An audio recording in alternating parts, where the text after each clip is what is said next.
Έγραψε κάποιος, ευχόμαστε όλοι καλή Ανάσταση. Αλλά για να αναστηθείς πρέπει πρώτα να πεθάνεις.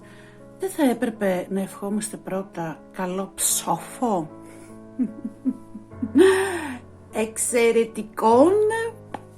Βιαζόμαστε να αναστηθούμε στο φως ίσον διάβγεια και στην συμπαντική αγάπη.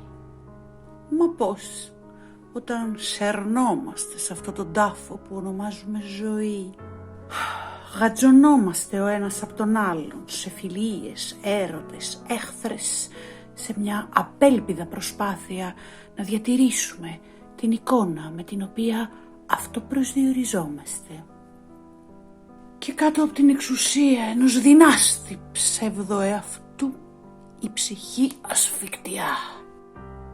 Μυρίζει μούχλα. Όσο άρωμα κι αν βάλεις, αν δεν ψοφήσει το ψέμα που σφιχταγκαλιάζουμε, πώς θα αναστηθούμε στην αλήθεια μας? Γι' αυτό λοιπόν, αγάπες μου, μέσα από τα βάθη της ψυχής μου μας εύχομαι